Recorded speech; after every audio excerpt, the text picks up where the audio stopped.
we're going to spend today talking about something that is very, very near and dear to all of our hearts. Every one of us, to one extent or another, struggles with this. And as we get into the beginning of this, we'll understand why it's part of, it's supposed to be that way. And then I'm going to give you some tools that really do seem to help to make it so it's not so much of a problem for us. To begin, I want to start with a question.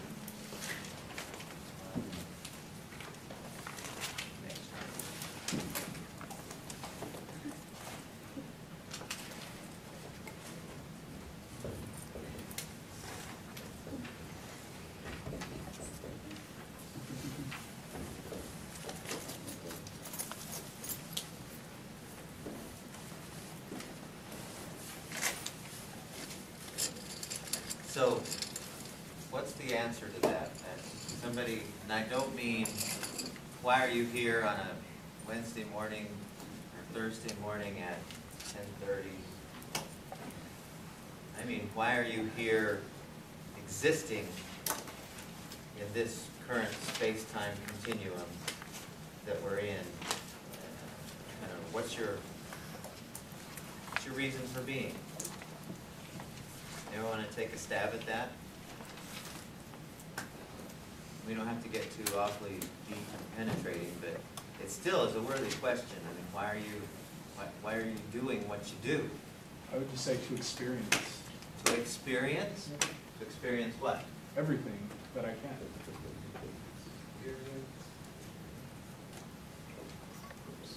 Everything? Everything that I can possibly experience. So, getting bit by a python snake, that would be an experience. Okay? It is kind of. It's okay. How'd you answer that? Are you talking about like me? Or Yeah, you personally. No, you personally. You individually. We all have the answer. We all have some answer. And this is not for anybody else but you. How would you answer that question for you? I don't know the answer to that question. If you knew. I can't answer that question. I think we all have a purpose. There's a purpose for us. What is your purpose? I think it's varies for each individual. Okay, and for you? My purpose, Yeah. I feel I'm here to help others. To help others. Okay, that's your primary. To help others do what? Whatever they need help with in their life experiences. I think I come into people's lives at certain times to help them along through their life. Okay. I like that answer. And I think a lot of us would resonate with that. Others maybe not, but a lot of us would feel like that is a common purpose for each of us. Anyone else? Come on, be brave. I would just say to be happy Be through happy. those experiences that you have, learn what real happiness is. Okay, so you said several things. To be happy, learn. To learn what? What happiness, true happiness is. Oh, to learn what happiness is. To Yeah. learn how to be happy. Because everyone's kind of got their own definition of what makes, happy. Yes. What's happy. Well, it really boils down to. Ultimately, that is the design of our existence, to be happy. Yeah. To make a change. To make a change in what? In anything. So like,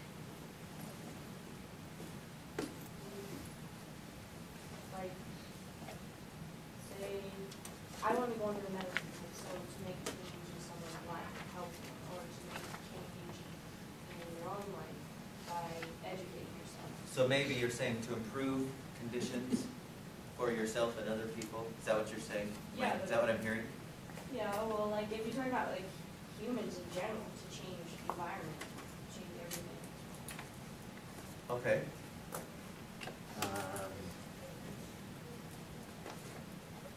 It's just kind of broad. You can say whatever you want. Kind of make a difference.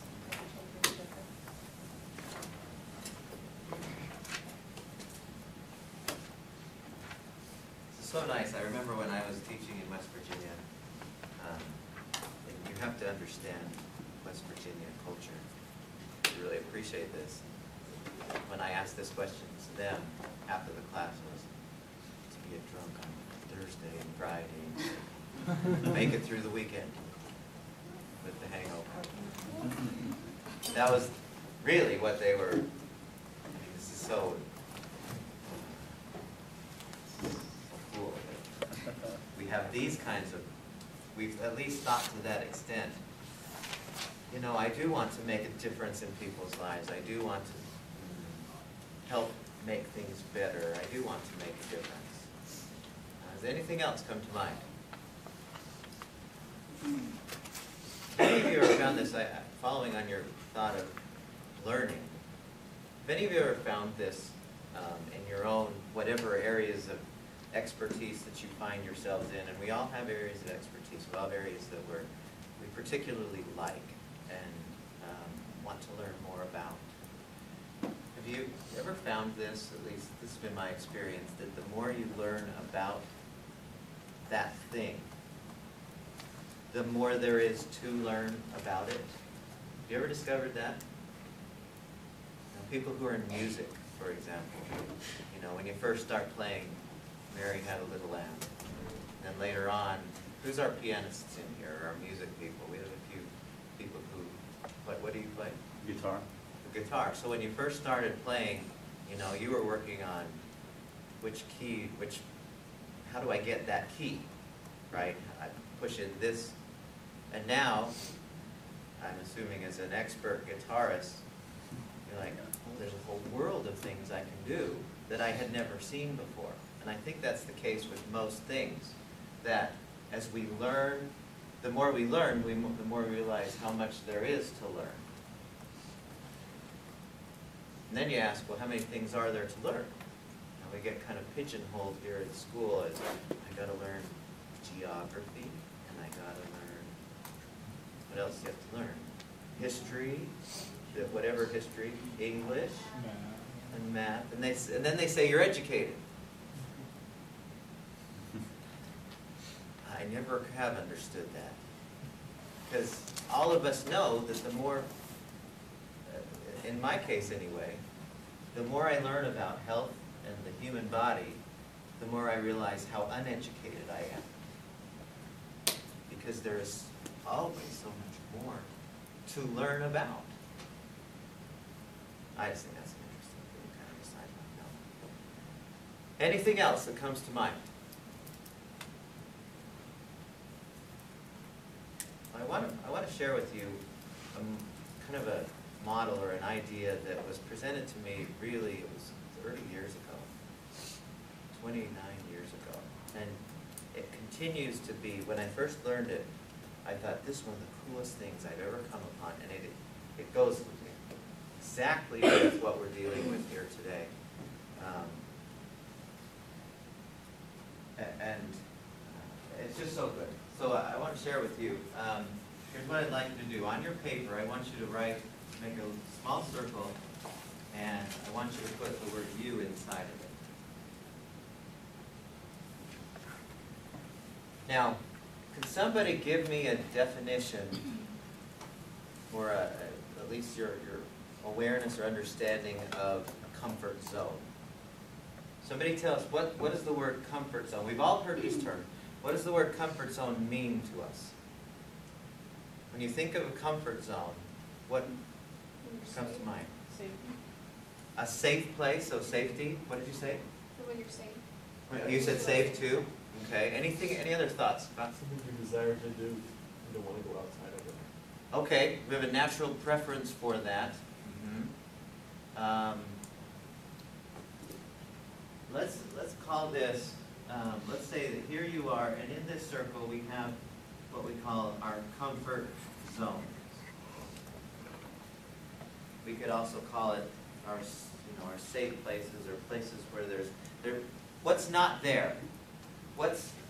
Of all the stuff that we've learned about stress and the stress response, what's usually not there? The threat, yeah, the danger, exactly.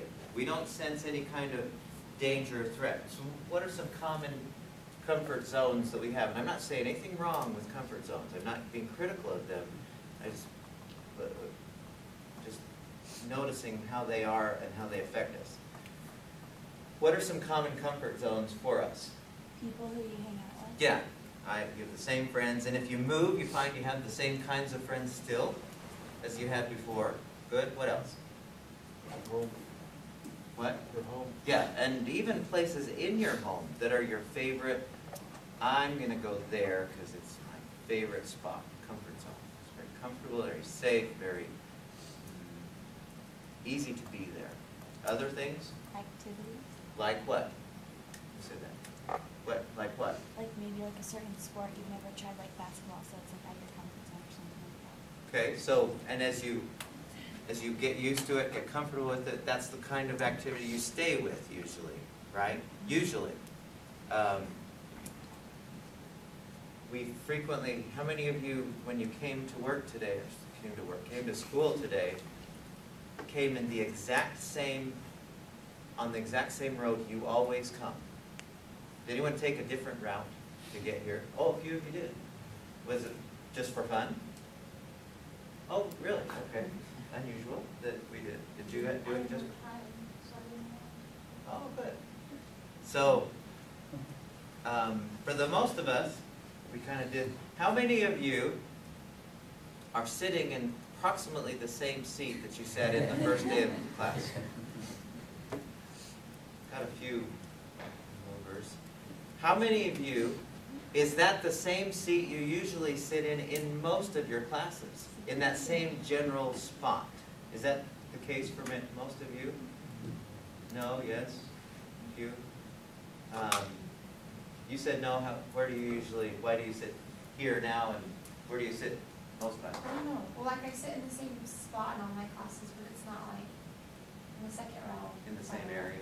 No. Okay, but it is the same spot every time. Most of the time, When I was in school, even now, I'm back row.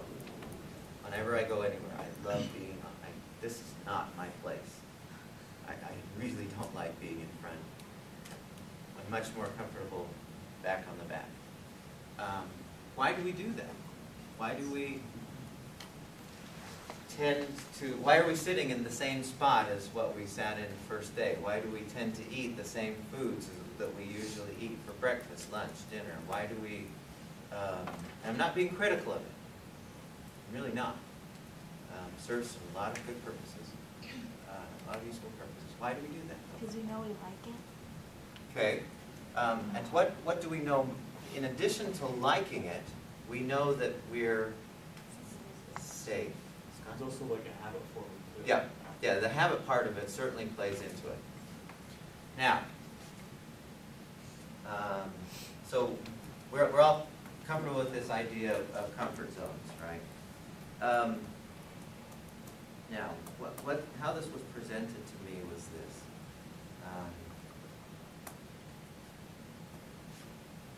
The purpose of our life, which I think all of these that you mentioned play into. The guy told me, he said, the purpose of our life is to expand. To become more of who we are through whatever means we do. To become more of who we are. So if we look at this model and say, here's us, this circle, the purpose is to become bigger, kind of like a balloon, where in every direction it grows larger. And as one part of us grows larger, so does the other part of the balloon. Our purpose is to expand. Now, one universal law that a few of you kind of alluded to is we tend to gravitate. We also have this kind of force through habit or through the safety factor, we tend to gravitate toward our comfort zones. Okay, so we have a part of us that is interested in expanding, but we also have a part of us that wants to stay in our comfort zones. So there's a little bit of a conflict there. Okay, good so far? Does that make sense? So our design is to grow, to expand, and we like to be in our comfort zones. So let's call this area out here our discomfort zones.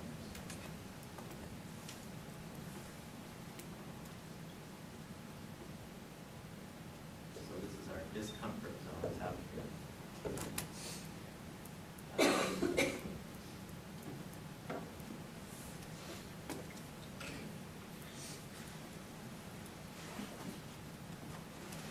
Now, in order for us to expand, in order for us to grow, if this model is accurate, we have to leave our comfort zones. We have to go, if we want to become more of who we are, we want to grow bigger, we have to leave our comfort zones. And what that always involves, to one extent or another, is dealing with fear.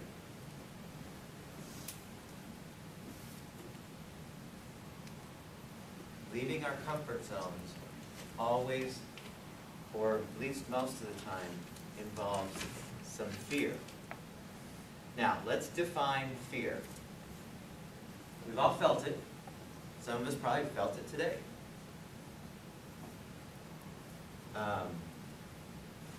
What's happening? Tell me, when you are thinking of fear, and it's quite close to stress, when you're having a fearful thought, you have to analyze this exactly. Remember, it's always the thought that precedes the emotion, always. So what is the thought that we have that initiates the feeling of fear? Analyze it in your head and think about an instance where you were afraid of doing something or approaching something or whatever. What is the thought that's going on in your head?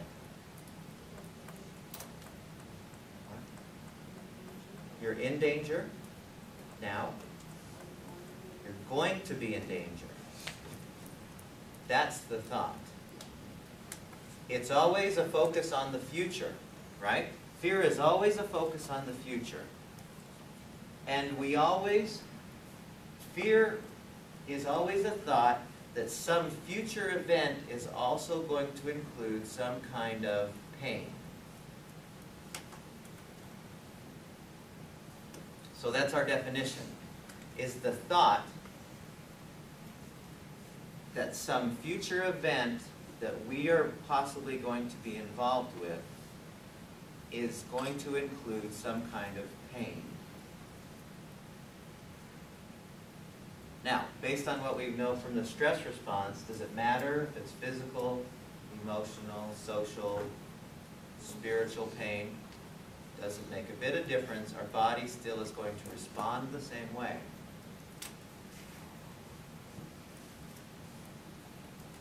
And it's really a message to us that we have to prepare for something. We have to get ready for this pain.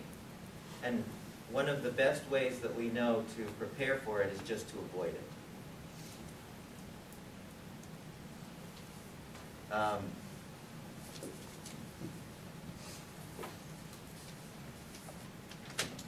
Now, let me ask you this. Are we good with that so far?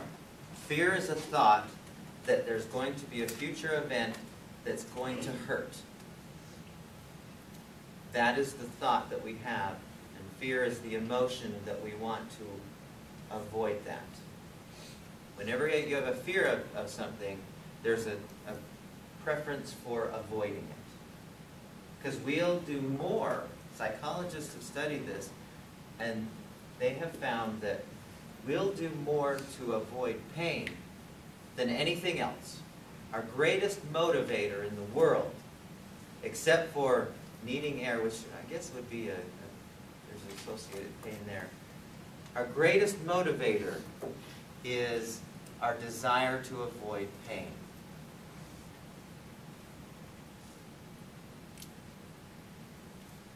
Doesn't help us a whole lot, except for sometimes. But we'll do more to avoid pain than anything else. Can you think of examples where that's happened, where you or somebody you know, known this would be a good thing, but the possible pain involved has said, oh, ain't going there.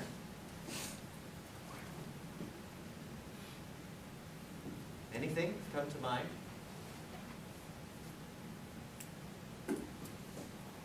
What's that ride on the lagoon where it takes you up and then it drops you down? I've never done that because I'm always afraid that it'll break. Good. No, Good no, examples. The swing one. Yeah, that one I never got it 'cause it just scares me so bad. Good that example. I would fall. So the thought, this might hurt if it breaks, is enough to keep you from going on it. Perfect example. If you're calling up a guy or a girl to go out on a date, and you think to yourself, oh man, she's going to say, get lost, jerk. And you think that thought is going to hurt, you'll not call her up. Or you've got to call up somebody really important. You know, you ever had to call somebody important? And you think, well, they might think something bad about me if I call them up. You don't call them.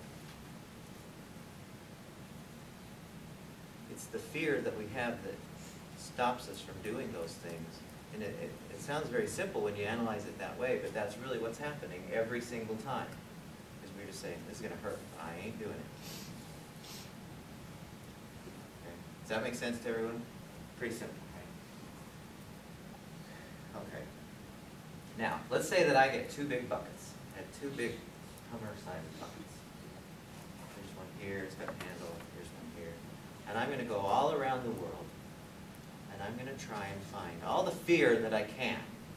And every time I find some fear, I'm going to put it in these buckets. These are real buckets. Okay? When I get back from this little trip, how full will these buckets be?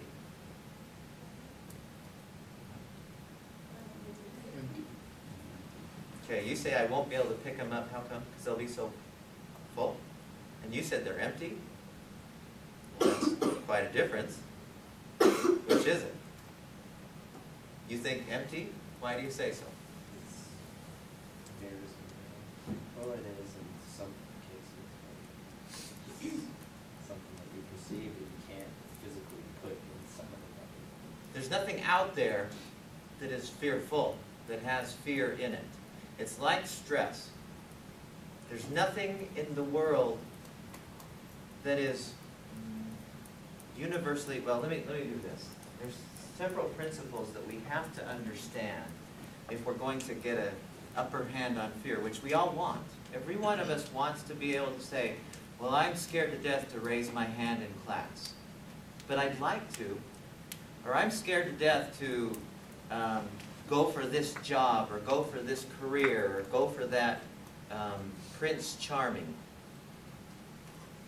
I'd like to, but I'm scared to death to. We all have those things.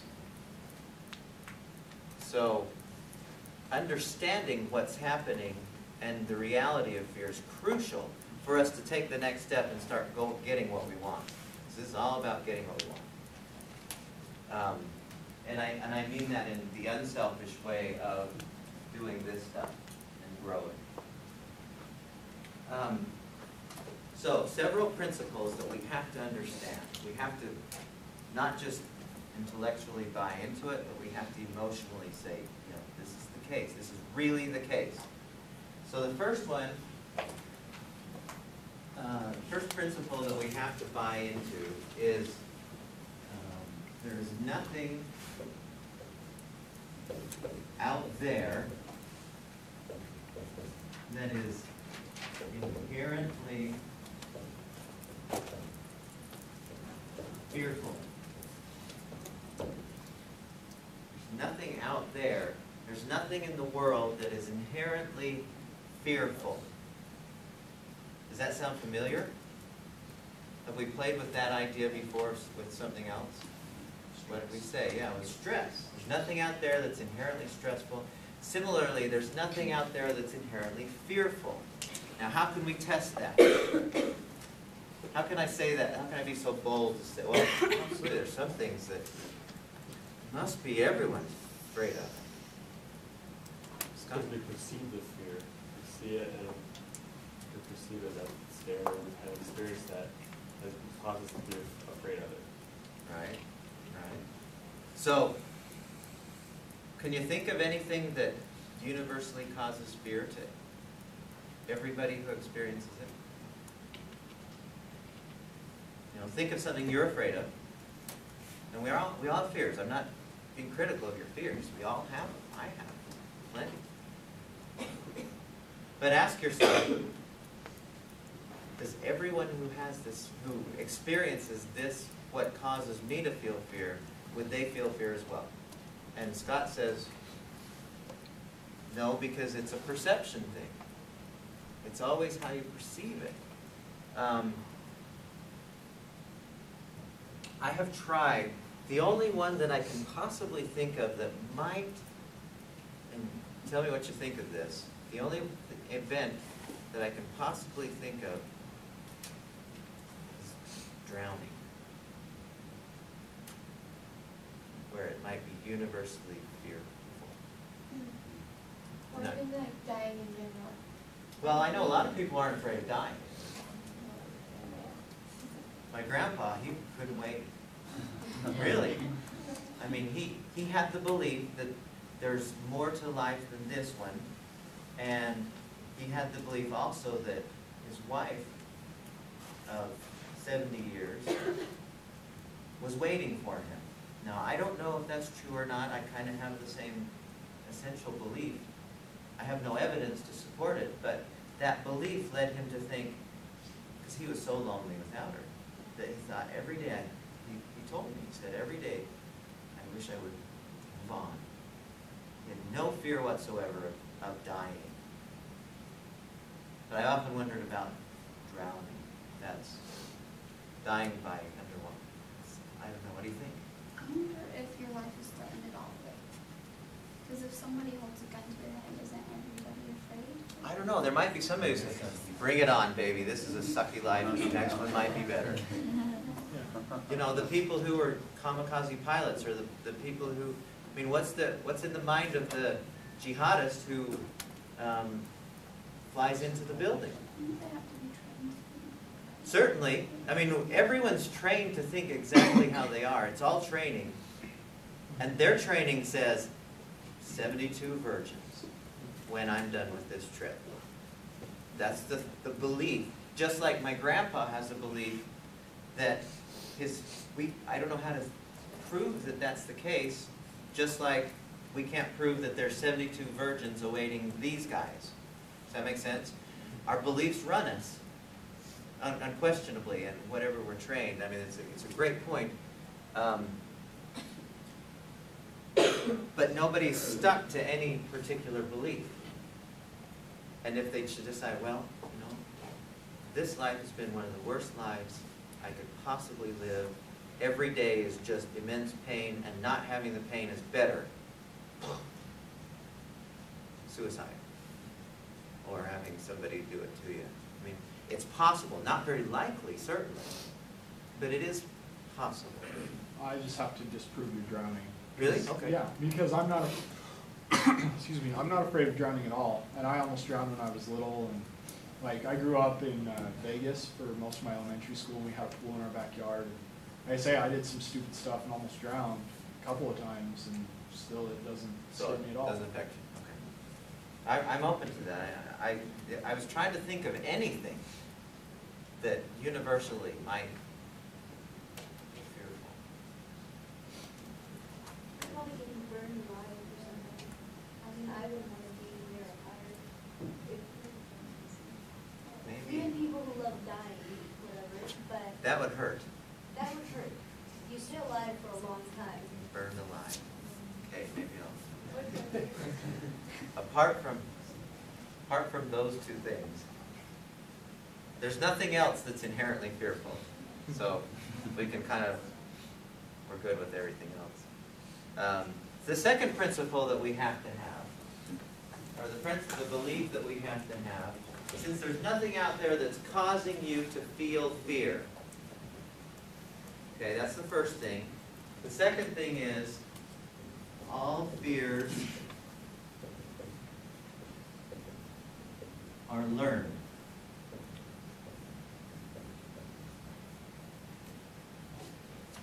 Everything that we fear, we have come to decide that. Now, except for maybe two, to any of you who studied psychology, they say babies are born with two basic fears, maybe. Do you know what they are? Not strangers, no. No, actually, that's not inherent. I mean, genetically, they're primed with these two fears. Didn't you say falling? Falling is one. Remember what the other one is? Separation? No, they're not afraid. They don't have that genetically. Later on, they might decide they don't like that, but not initially. They're okay. I mean, when we took our newborn away from mom, the first day he was born a couple of years ago, he was fine when he went elsewhere. He didn't have that, but they say that they're born with the fear of falling, and the other one is loud noises. Apart from that, all of our fears that we have, so whatever fear we have, I'm afraid of, spiders, or I'm afraid of important people, or I'm afraid of trying something new. At some point, you decided that. You don't have a genetic predisposition to be afraid of stuff.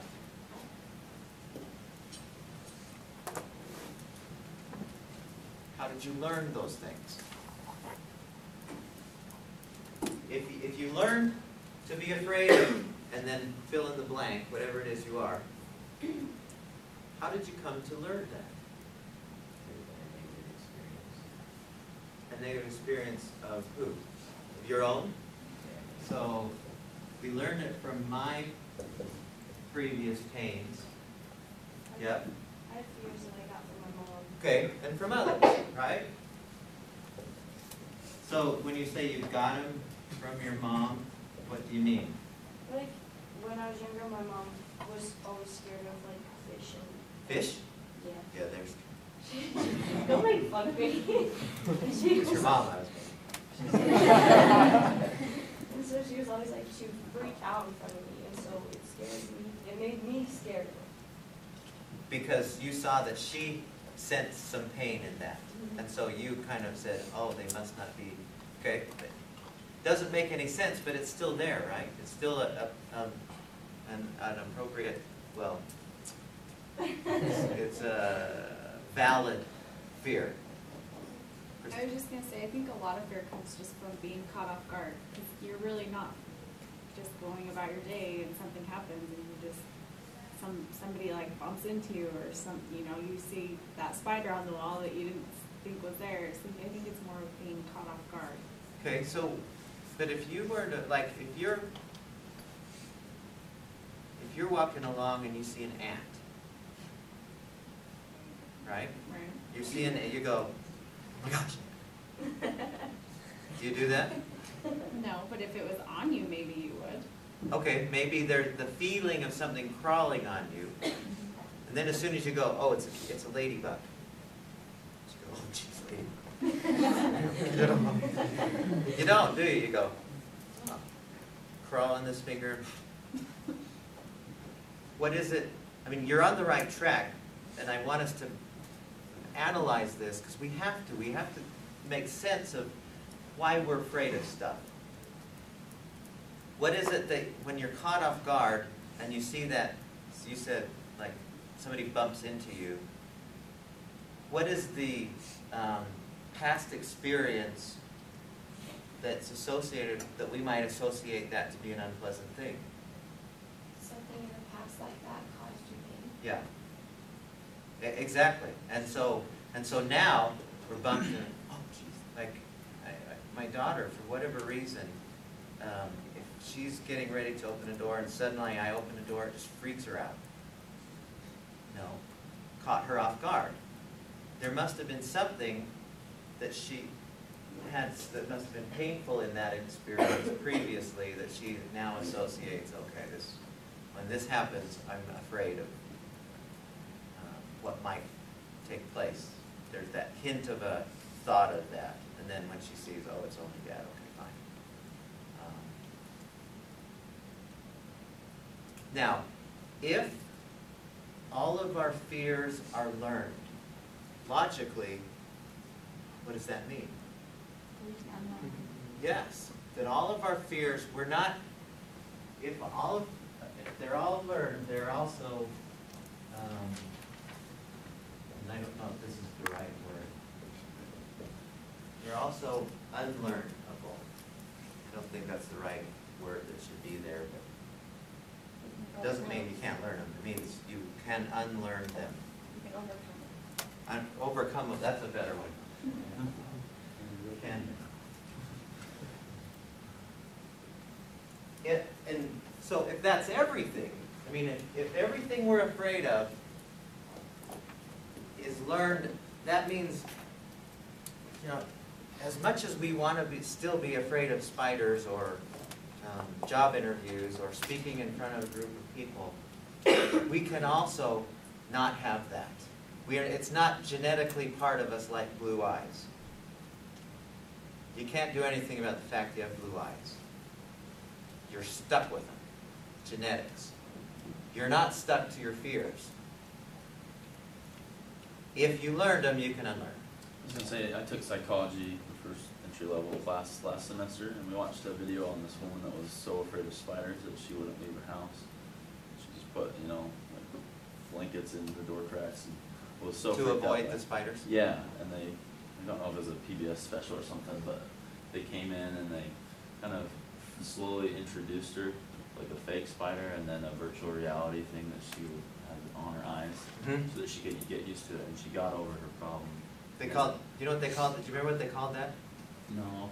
It was called systematic desensitization, is the exact process you're explaining. Okay. Where they just step by step take them closer to the fearful thing. Say maybe it's elevators. People are scared to death of going into an elevator.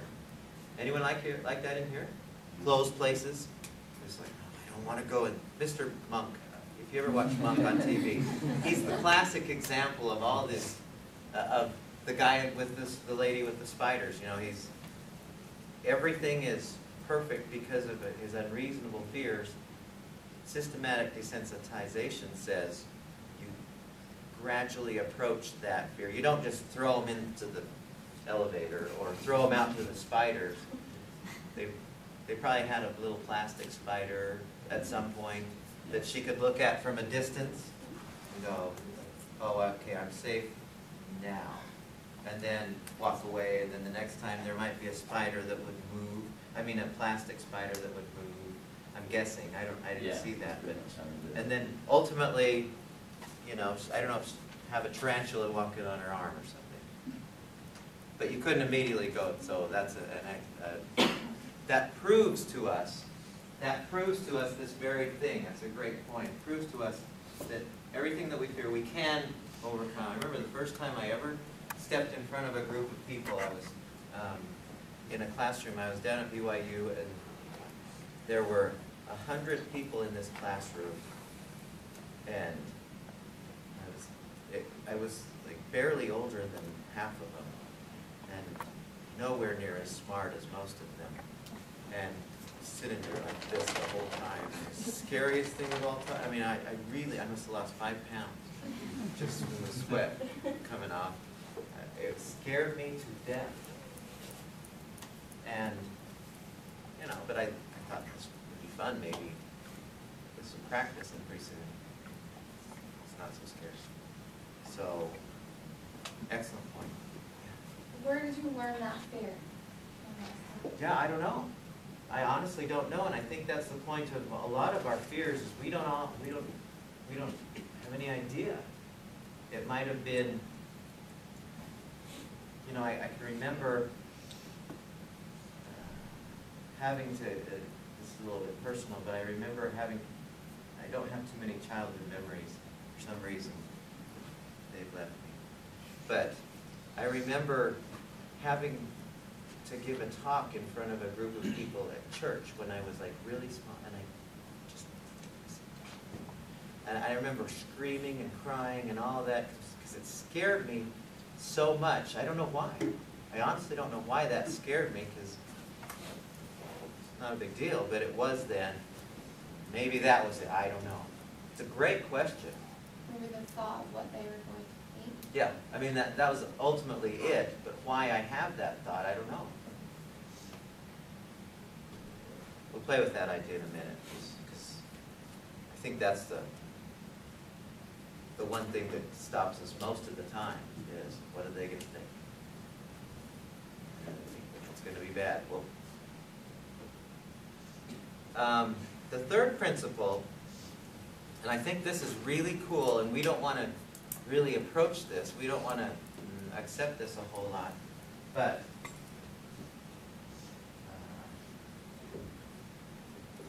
it's still true.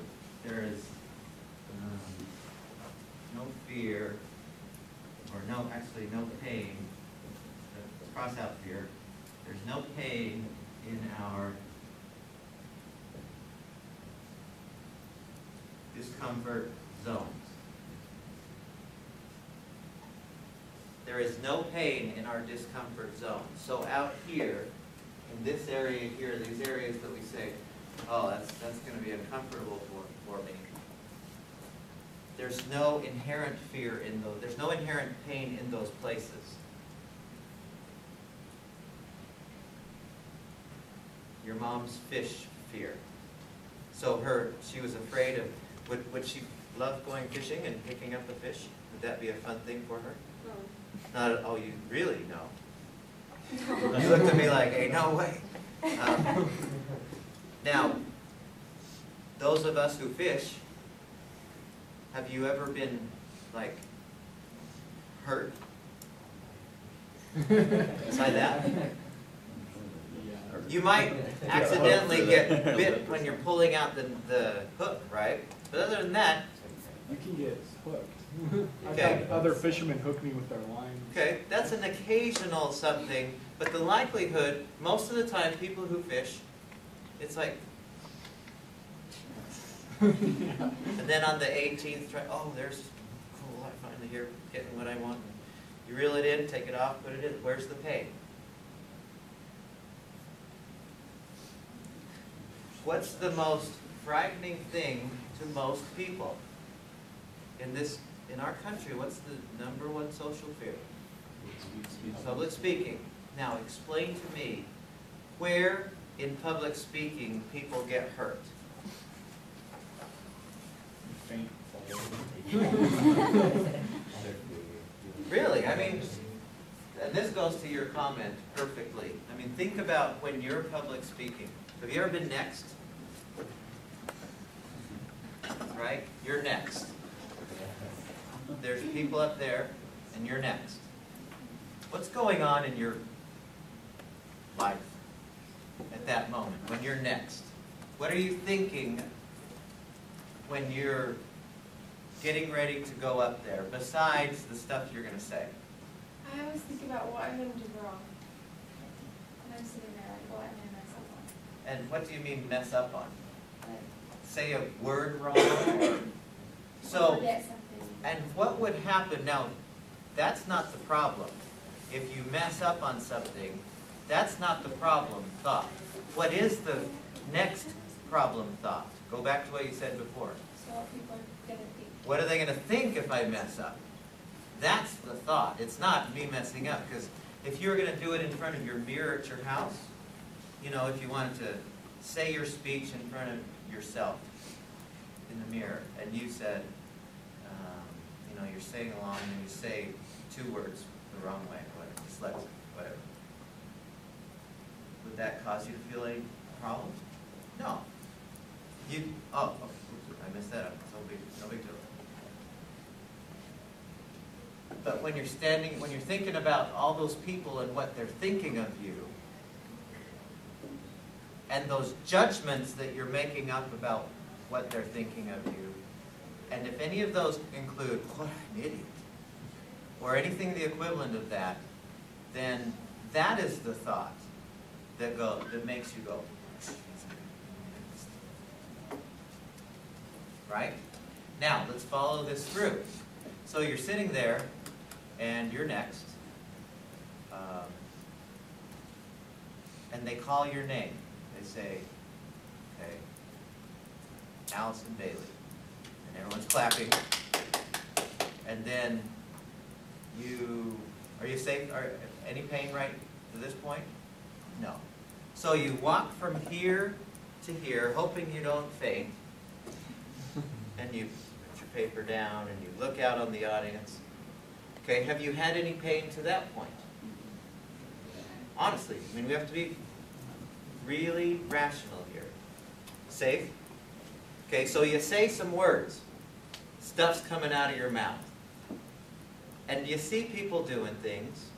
Somebody leaves. Maybe half the people leave. Maybe there's whatever. And you see people talking and falling asleep. And you see all these things happening. And you're saying words. Okay? How much pain have you felt to that point? None. Okay? You're done. And people are clapping. Glad that you're finally finished. Or whatever. Right? And you walk back to your chair and you sit down. Is that safe? Was that a safe trip? So where in that whole event would there be a thought, or why would there be any thought that you're going to have any pain if there is no pain in that event? Well, if someone left while I was speaking, I'd be embarrassed. You know? You'd be embarrassed?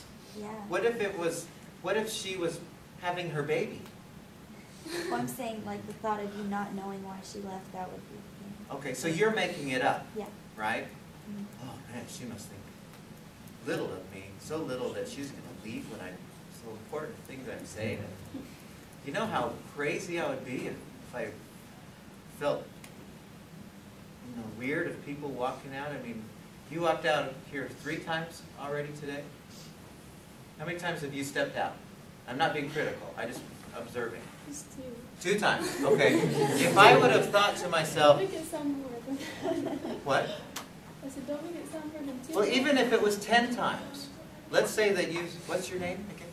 Sydney. Sydney. Let's say that Sydney walked out 10 times. I'm so embarrassed. Okay? Now, think what you're thinking about is you're creating your own embarrassment. I'm not doing it to you, remember. So, Wash off that. that's right. So, Sydney walks out, and then somebody else walks out.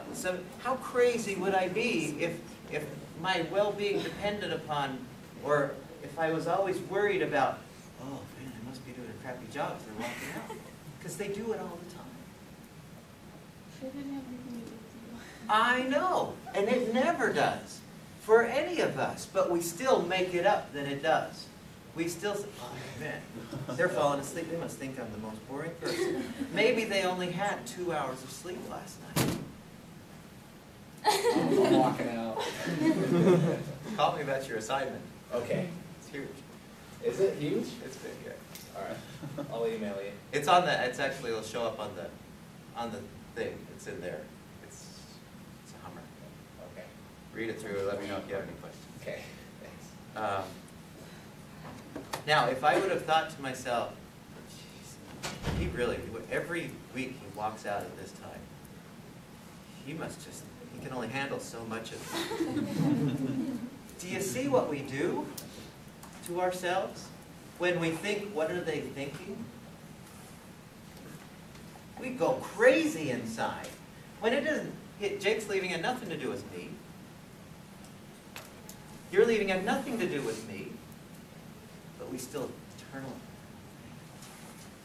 My point is, what I'm trying to get us to understand here is, most of the time, for most of the things that nearly all the things that we are afraid of, or we think there's going to be some discomfort, there ain't.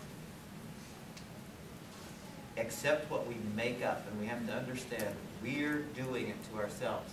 This embarrassment that I'm feeling is because I'm choosing to think this way about the situation. Doesn't have anything to do with Mike.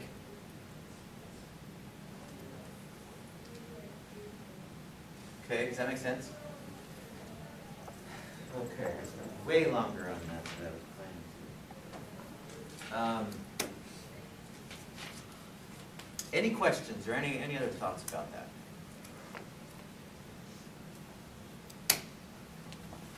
So let's look at just a couple quick fears, or let's quickly look at a couple common fears and see how we can even think about this more carefully so that next time we are in this situation, it won't be a fear for us. Because I think if you understand this, you've won half the battle. If you understand, I'm not going to get hurt when I call her up on a date. I'm really not going to get hurt. Then you just go for it. I have a question. Yeah. What if it also emotionally, like get hurt emotionally, or just? Well, remember that the emotionally thing, like being embarrassed, you make up. It's your choice to be embarrassed. It's not him doing it to you. And so 100% of the time it would work. Yeah. What about like nerves, like nervousness? What do you mean, Something like that. nervousness? I don't know how to phrase the question, but like Give me an example then. if you were going to like compete at something, Okay. like in a game or something, like are you saying that it's like not good to have fears, or it is good? It's useless. Give me a time when being afraid or nervous before an event has helped you to be better at that event. That's what I'm wondering. Like sometimes nerves give you like energy. That's like different. adrenaline or something. That's different. When you're motivated to perform well, and you're like excited and eager and anxious, then the right physiology is going to be firing off so that you do. But when you're afraid of having a bad outcome, that just makes the wrong the fight or flight physiology take off instead of the, backflip, triple gainer, or whatever you do when you're tumbling, whatever kinds of things, or cheering or whatever. You want the right muscles going, not your fight or flight muscles going. And when you think to yourself, oh, I'm going to be afraid of this, how many of you have ever done this where you're getting ready to speak in front of a group of people, or you're going to take a test, and you look and you go, crud, I don't remember a single thing. You're nervous, right? Is that useful? It's about the least useful thing we can have with us when we're wanting to give a good speech. Einstein leaves us, and all we want to do is get out of it.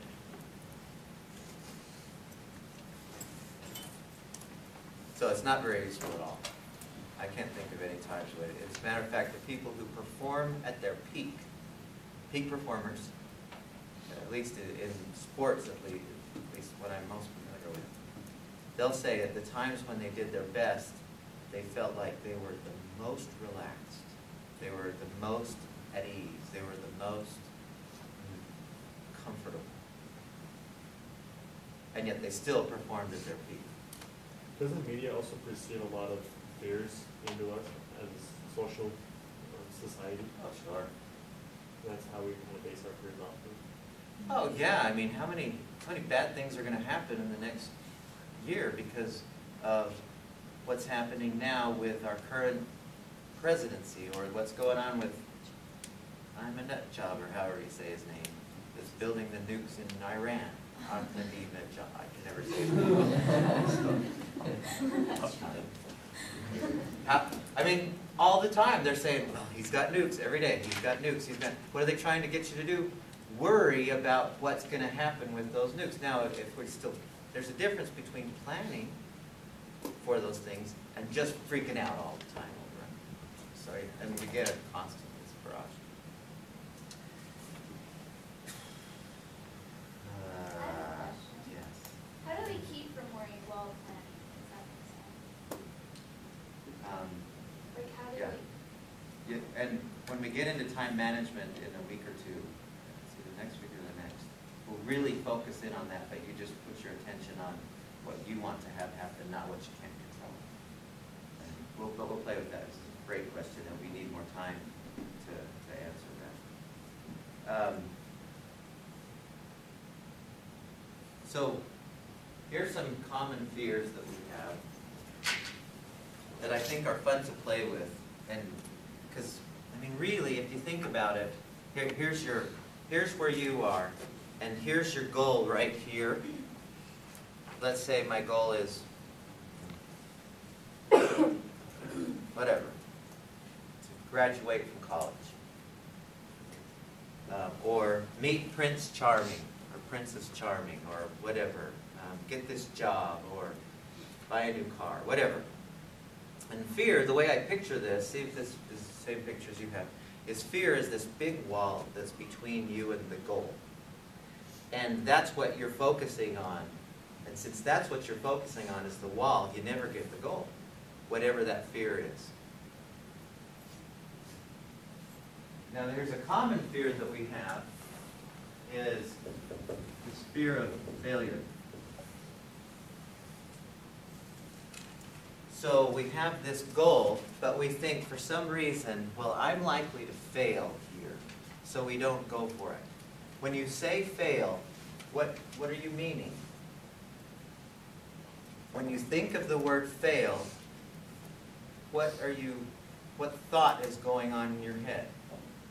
What's the word fail mean? Did something wrong? Okay. Not being good enough Not being good enough for who? for myself. Okay. So sometimes failure means not meeting expectations. Right? I didn't do this as much as I thought I should, or as well as I thought I should. You know? Or other people's expectations. I failed you. I read this quote online that said, failure only happens when you no longer try. Okay. Let's play with that idea. 'Cause what you're saying is way bigger maybe than what you intended.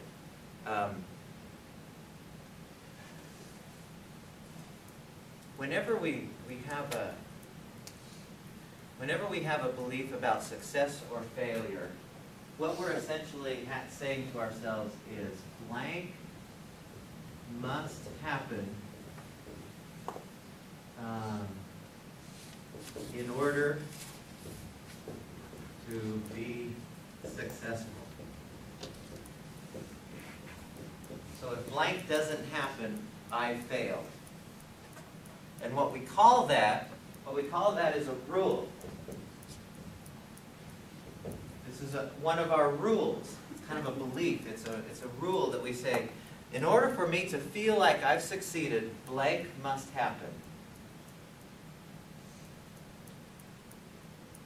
Now there's nothing outside of us deciding what these rules are. We've decided for ourselves what these rules are. So for example, just kind of apply.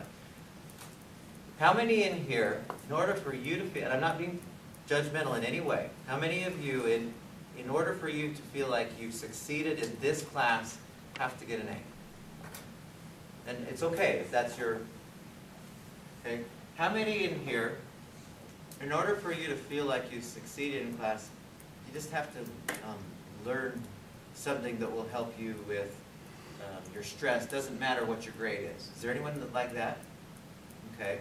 You might get a C or a D or whatever, but if you've helped yourself, there's nothing righteous about either one of those. There's nothing superior about either. It's just the rule that you've decided for yourself. In order for me to feel successful, this must happen. Okay? And that's how we always set it up for ourselves, is we have these rules, and if we don't meet them, we're not successful.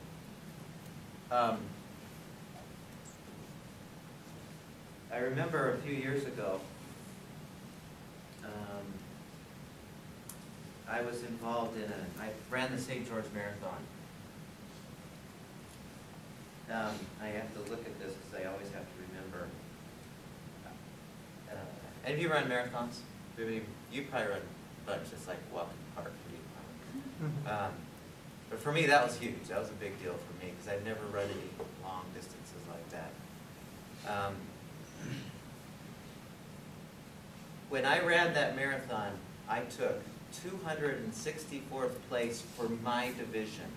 And all over, for the whole race, don't laugh, I took 2,921st place. Out of 2,921 people. Yeah, there was only one other person behind me. I was right in the middle of the pack. Okay, did I win or lose? 2,921st place. Did I win or lose? Did I succeed or fail? What was your experience? Well, you finished it. So you said I finished it? Who said it? I finished it? So I won because I finished? No, you succeeded. I mean, I succeeded because I finished? No, No, what okay, was your no. role though? Yeah, it depends on your goal. What? Depends on your role. Like, what was your Okay, there was a guy, and I have to look at this. The top runner, the guy who took first place, he did it 2 hours faster than me. The guy who took second place finished 13 seconds behind him. Did the guy who took second succeed or fail? In his mind. But he was 2,919 in front of me. And I succeeded and he failed? Now, here's the third person. The third person that I'm going to tell you about, he was trying to qualify for the Boston Marathon. And you understand what that means. You have to get a time on a few races. I don't know, is it like 2 or 3 that you have to? 3? He missed it by 45 seconds, yet he was an hour faster than me. Did he succeed or fail? No. In his mind, he failed miserably. In my mind, he was an hour succeeding faster than me. Do you see the point I'm trying to get here is you always decide whether you're successful or not, depending upon the rule that you set up. You know, somebody who's trying to learn Spanish. If to you, knowing how to say, need to go to the bathroom, is all you need to know to be successful, if that's how you say, well, if I can say, you need to go to the bathroom in Spanish to be successful in Spanish, then you've decided that for yourself. Does that make sense how I said that? I don't know. I can't remember right. Well, how would you like to make it so that it would be impossible to fail? What would you do? Really, what would you do if you knew it were impossible to fail? If there was no way that you could fail at whatever you did, what would you do? You would? You'd go for anything, right? You'd just go for it. That hurts me. Now, here's how you can make it. When I learned this, I thought this is one of the most amazing things. And it actually, this transformed my life as much as any other single thing has in nearly 50 years of life. This one single principle. The guy who's talking about this, I was reading it, said, if you want to make it impossible to fail, change your rules. And make your rules so that you succeed no matter what. Now, let me explain what that looks like, because I know that's kind of abstract. He said, make your rules so that no matter what, you succeed. and then you'll just go for things. So here I said, okay, I'm going to try this. I said, if my rules, the rules I want to have so that it's impossible for me to feel like I've failed are these. In order for me to feel successful, one, and I'm not saying this is what you should do. I'm not saying these are the rules you should have. I'm just saying for me, I know that when I have these things in mind, then I just automatically go for stuff because I know it's impossible for me to fail. And this will be clear to you after I explain it. First one is, in order for me to feel like I've succeeded, I must, so blank must happen, I must learn something.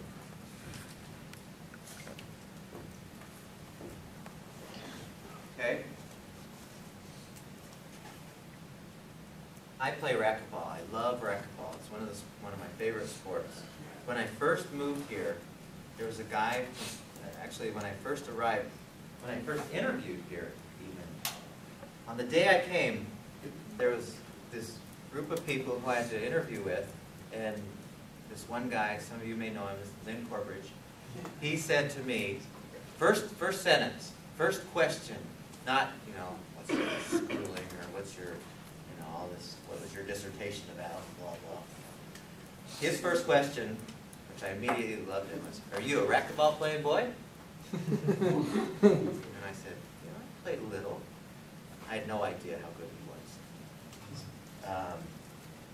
He says, well, did you bring your shoes? Yeah, I brought. No, I didn't. No, actually, I did bring some running shoes. I was traveling from West Virginia. And he said, well, we got a tournament here tomorrow. You're playing in it. Okay. And then he said, well, after I got the job, then we started playing. First game we ever played, he beat me 15-0. Zip. Don't it? Did I fail? How would I have, what would have been my rule if such that I would have failed? What? You just have to score a point. No. What would have been my rule so that I for sure would have failed at that game? I've got to beat him. Right? My rule would have had to have been, but see, my first rule above everything else, well, not necessarily, but pretty close, is in order for me to feel like I've been successful, I have to learn something. Now, could I have learned something in getting beaten 15-0? Oh, yeah. Holy cow, how'd you... And I asked him, I said, Corp, how do you hit those shots? He hit shots I've never seen before. He says, well, he decided to teach me. He taught me. And he said, well, you hit this way, and it's kind of, you make the spin go this way. And so I learned, and pretty soon I started scoring a point on him. And then I started scoring 5 points on him, because I kept learning, because my rule wasn't I've got to beat him. My rule was I've got to learn something here. Didn't care about the score. And pretty soon I started beating him. Then I stopped playing. Now, the point that I'm trying to make here is, because my rule didn't have anything to do with I've got to win, I kept going for it. Now that doesn't mean it's a righteous rule or anything. It just works for me that I don't care about what the score is. Doesn't matter. I don't have to win by the numbers on the board. I like to. That's not my rule. Second rule that I had is I must have fun. Now, I learned a long time ago that most things I do, I can find something fun about most things that I do. That's my rule, not, I've got to score more points, or I've got to get the job, or, I mean, if you're interviewing, and this were your rule, if you were interviewing for a job, and your rule wasn't, oh, I've got to get the job or I failed, it was have fun, how would you be in the interview? yeah, you'd be really relaxed, and you're far more likely to get the job because you'll be yourself instead of, oh, it's gonna happen. I don't get this. Gotta have it. See the difference? So I said, I'm just gonna have fun. You know, even if I don't do well on this test, or even if I don't do well on, I told you about that 9-hour test that I took. Did I tell you about that? No. I took a test for my doctoral program, 9 hours, 9 questions.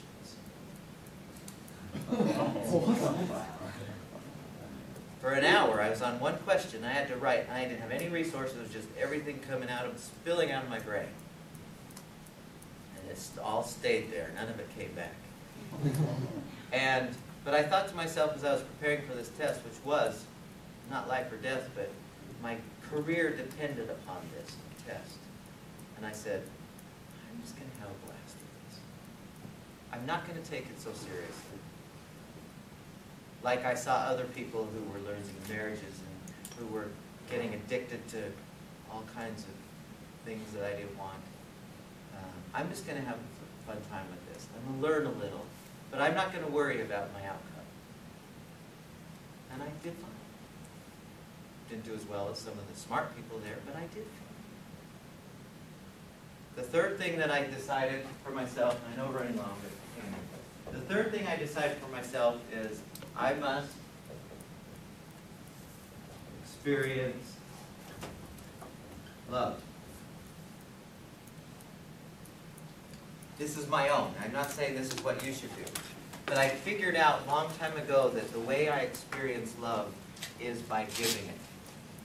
That's how we get love coming back to us, is by giving it, and I have 100% control over that. Now, these are my only rules. And I know it's impossible for me to fail now if I meet one of these 3 things. And so what do? I go for stuff. If you had any idea, me growing up and seeing, the idea of writing books, but I decided long ago, I'm just going to try it. Just going to go for it. I'm going to go for this job. I'm going to get a PhD. I'm going to get this job as a director of it's so not like me to be doing what I'm doing as a jock. But I realized, I've got the coolest wife in the world. And I thought, I'm just going to go for it because you never know. And if I learn something, or if I have a fun time, then I've succeeded regardless of how she is with me. If you want to succeed in anything, change your rules about what it means to succeed, and you just go for something. I want to continue with this just briefly on Tuesday, because there's more we've got to hit before we close this chapter. So call that good, and have a great, inspiring weekend. See you on Tuesday.